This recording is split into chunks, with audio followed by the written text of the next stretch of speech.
Good morning. This is another Out of Spec Reviews MPG efficiency test on the highway. This time in the Land Rover Defender 110 P400 with the inline 6 turbo, the biggest petrol engine option, but also the off-road tires, which will be kind of neat.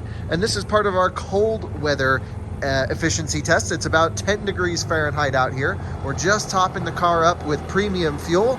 We're going to jump inside and I'll run through the testing procedures, but take a look at how cool this truck looks. The back end is definitely my favorite angle, but it looks good all around. This is a really interesting spec.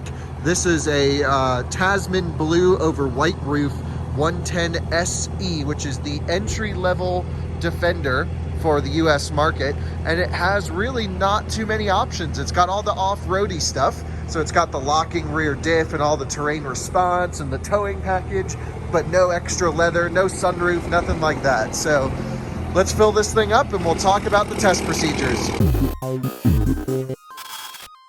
So once this clicks as if it's full, we're going to give it 30 seconds for the fluid to settle in the tank, and then we will click again and go until it stops. That is our starting point. What we're going to be doing is driving up right on the highway, right over here, as we always do, at 70 mile per hour constant, and we will be doing a loop style test. So now we're going to give it 30 seconds. The reason I do a loop style test is to negate any wind and elevation changes. You see, it's relatively flat ground here in northern Colorado. We're not in the Rockies, we're like right on the edge. It's called the Front Range, and so it's pretty flat, but with wind and other things, we always have the same start and end point, and when possible, I try and choose the same fueling station to top the car back up. Try and keep as many variables out of the equation as possible. Of course, these aren't super scientific, but they are much more than just like driving down the highway and looking at your MPG meter. So we do this with almost every car we test. We try to do it with every car we test. Sometimes we don't have time, and I woke up early today.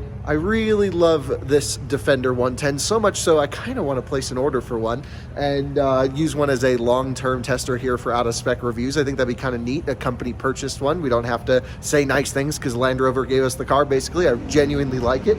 And if it breaks, we'll be able to tell you. That'll be kind of interesting. But I think what we're going to do here, I think it's been about 30 seconds. What I want to do is... all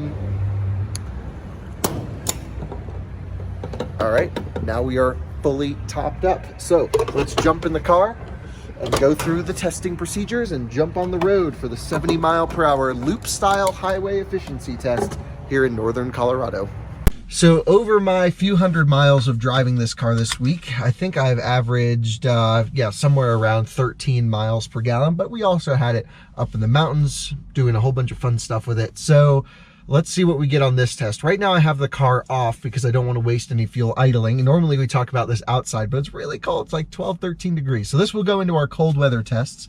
I have tire pressures, as always, set to manufacturer rating, except this car has two different kinds of manufacturer rating, and there's one set for light load and one set for heavy. I have it set to light load, which is actually a lower tire pressure. And the reason is it's just me in here. This is how you'd normally drive. Now, the other thing to keep in mind is this car has no exterior accessories, which is one of the reasons I really wanted to use this car for the efficiency test. You know, the ladders and the roof basket, all of this can kind of add extra drag and stuff while you're driving and really kill your highway fuel economy. So this will give us a good baseline. And then if we get a Defender in the future, then we'll be able to see how it is with all the overlanding gear all over it.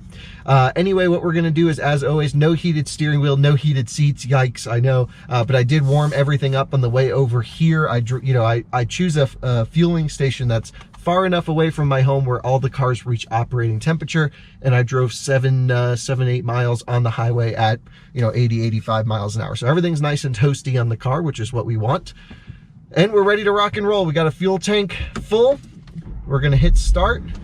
We have 72 degrees auto. We're gonna go into drive right away. We have, let me just take a look at my 291.2 miles on the trip calculator. And sometimes we take a little bit of different routes here or there. Mostly though, it's the same loop. And I just like to log the mileage. So we are off in the Defender 110. Now this is a mild hybrid system, but it doesn't work the same as that Mercedes E-Class we just tested, which was pretty impressive in our fuel economy test, I thought. The way that this mild hybrid system works is there is a like a little electrically generated starter motor. I'm also going to put the car in eco mode, by the way. We always run the most eco setting we can while keeping climate control on. And the E-Class has like a little pancake electric motor, like a legit electric motor. This doesn't have that. This has a electric supercharger, which is really a turbocharger with an electric portion to it, because it's not exhaust driven, and somehow that qualifies it as a mild hybrid. I don't know, I just think of it. It's an inline 6 turbocharged engine, new Ingenium engine for Jaguar Land Rover, and so far I've been very pleased with this engine. There is something wrong though, where a couple times, I do have to point out, where we had the car idling, whether it was not really on a steep hill but a slight incline, I believe both times, the car actually just started making a really loud chattering sound, almost as if like a flywheel was not bolted up. And of course, I don't believe this car has any flywheels in this system. It may have had something to do with the belt-driven starter motor getting out of sync. Pretty odd for sure, but turning it off and turning it back on solved the problem. Also, this is a press vehicle, very early build, January 2020 production, and it's just had the nuts kicked off of it. This thing was used in a Land Rover commercial where they were jumping it out in the desert, I've been told, so it's been through quite a bit. So merging on the highway at light throttle as we normally do. I usually reach about 70 miles an hour when I get to the top of the hill. What I'm going to do is lock in the GPS, or lock in 70 miles per hour, confirm with my GPS that 70 is a true 70, and if the answer is yes, which I believe it is in this car, we'll have to double check, then we're just going to run our entire loop up to Cheyenne and back down to here, all at 70 miles per hour. So we are going to lock us in, let's see, cruise control on. This car does have adaptive cruise control and lane departure guidance, basically pushes you back in if you hit a lane, but no active lane centering, which is kind of annoying because it's got all the tech for it, and there's a blank button here on the steering wheel where I thought it might be. But no, that's I think a big miss here on this car. Other than that, we'll give you an update. I haven't driven it on the highway yet. I've been driving it all week, but I haven't done any high-speed cruising, so we'll see how it is at 70 after a few minutes. We have just crossed into Wyoming right now. It's down to a very chilly 9 degrees. This is the first vehicle we've had in front of us this entire trip, which I love because I don't like it when cars push the air out of the way. It gives it an unfair advantage. Anyway, probably time to talk a little bit about the Defender as the sun is coming up to our east. Really awesome car. First of all, you guys know, I think I mentioned how much I love this car at the beginning of this video, and if you've seen any of our other Defender videos, you know this is my kind of car. But I do have some problems with it. And the first is the wind noise is quite bad. It's coming from the A-pillar here, and also where the roof seems to meet the windshield seam. I can hear just a little crackling, and I'm not sure if that's just because this is a pre-production car, or maybe it's a very early production, if anything. That's certainly a possibility. It's very hard to get fresh cars in the press fleet, but also I don't know, it just doesn't feel like it's screwed together that well. Now, granted, this one has been used pretty hard.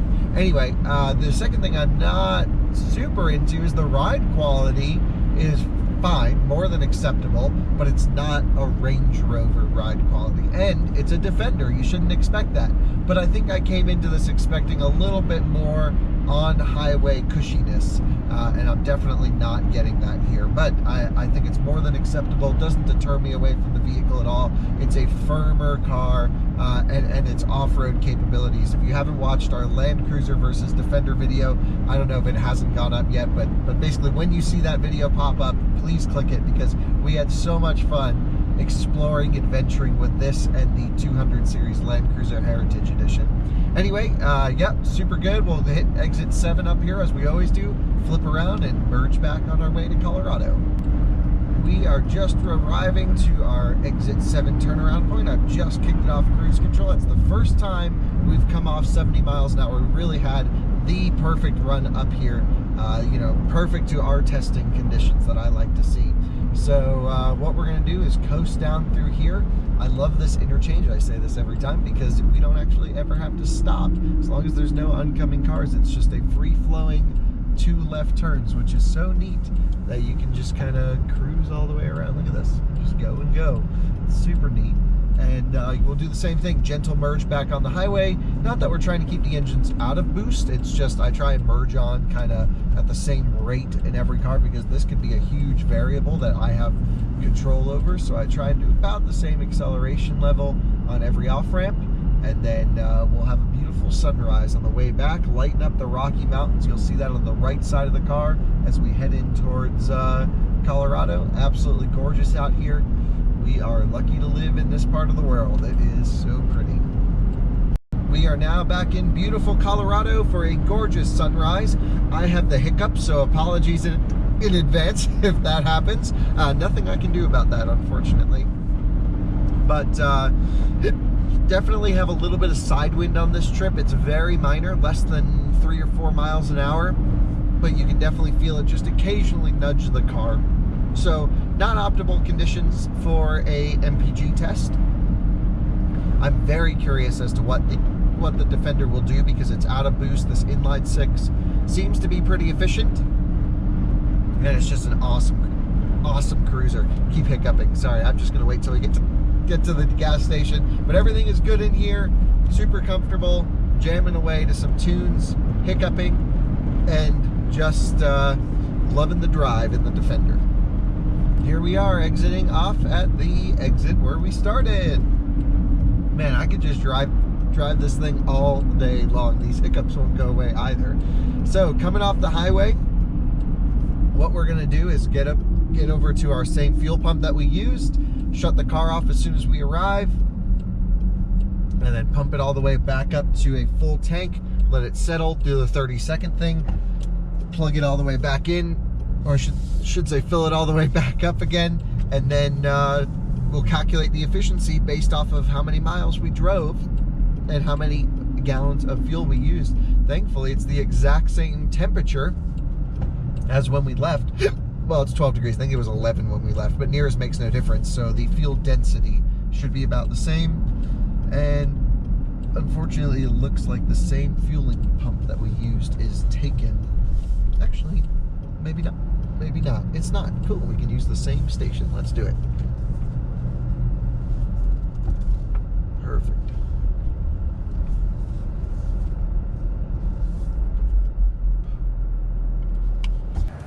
And here we go, back with premium. This car does require premium fuel. Well, it's actually recommended, but we're going to put premium in it for sure.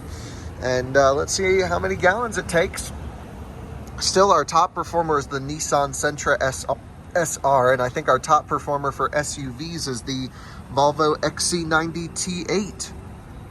That one did 26 miles per gallon, something like this. So we're going to give it 30 seconds, and then we will fill it all the way back up. All right, back in the car after filling it up. I can now run heated seats, heated steering wheel. Now let's back up so I can see the pump here. All right, so we have driven, did the calculation, 57.5 miles divided by 2.964 gallons gives us 19 MPG, 19.4 basically, 19.399. Well, hey, that's actually pretty good. So about 20 miles per gallon, let's just say, you know, factoring in no wind, cruising at 70. Let's see, is this thing EPA rated for, on the sticker? I don't know if it had been. Yeah, it's rated at 22 highway and 17 city. Man, these hiccups are driving me nuts, and I'm sure you as well. But 22 highway, we got 19.5 at 70 cruising. That's pretty good, actually. Some cars do better, some do worse. I think for the off-road tires this car has, I think that's about acceptable, because if we had the normal all seasons, I bet it would be closer to 21, 22. These are, forget the brand of the tire, but they're chunky tires, so that's probably where we get most of that inefficiency coming from. Anyway, the heat is nice. Oh, lovely. and where I'm going to go home and go do some more stuff with the Defender. So stay tuned. We will see you on the next one. Bye-bye.